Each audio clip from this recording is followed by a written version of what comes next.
మహబూబాబాద్ జిల్లా డోర్నకల్ పట్టణంలో బీఆర్ఎస్ నాయకులు నిరసన వ్యక్తం చేశారు. రైతులకు రైతు భరోసా 15,000 ఇస్తామని ఎన్నికల్లో హామీ ఇచ్చి 12,000కు కుదించడంపై రేవంత్ రెడ్డి సర్కార్పై బీఆర్ఎస్ నాయకులు మండిపడ్డారు.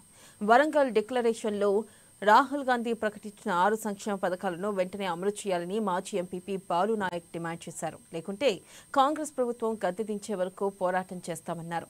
డోర్నకల్ నియోజకవర్గ ప్రజలు ఎదుర్కొంటున్న సమస్యలపై ఎమ్మెల్యే డాక్టర్ రామచంద్ర నాయక్ ప్రస్తావించకపోవడం దురదృష్టకరమన్నారు.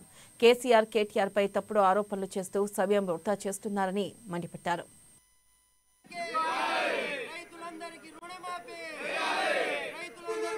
ఇచ్చిన 6 గ్యారంటీలతో పాటు వికలాంగులకు, వితంతువులకు, వీళ్ళకి ఇచ్చిన మహిళలకు ఇచ్చిన 2,005, అదే విధంగా ప్రతి కౌలుకు రైతులకు ఇస్తున్న 15,000 ఇస్తామన్న 15,000 ప్రతి విషయాల్లో ఈ ప్రభుత్వం దగా చేస్తూ వస్తుంది.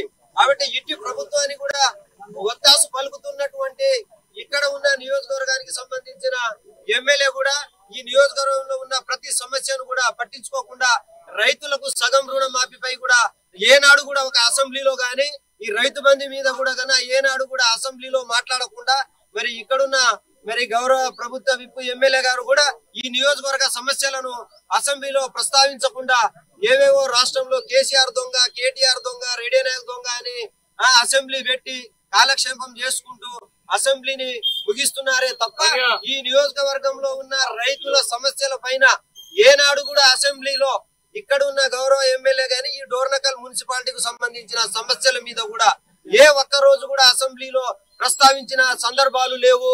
ఎందుకంటే మీరు చూస్తా ఉన్నాడు తెలంగాణలో పట్టపగలు నిజంగా సూటి కేసుతో దొరికిన దొంగ రేవంత్ రెడ్డి అయితే అదే దొంగను తీసుకొచ్చి ఈ నియోజకవర్గ అభివృద్ధి ఇప్పుడు ప్రస్తుత ఎమ్మెల్యే మార్పిడ కేంద్రంగా మీటింగ్ పెట్టి రైతులకు అనేక మోసపూరిత వాగ్దానాలతో అమలు చేసి ప్రజలను వంచి న్యాయ మాటలు చెప్పి 57,000 ఓట్ల పై చిలుకుతో మెజార్టీతో గద్దెనెక్కి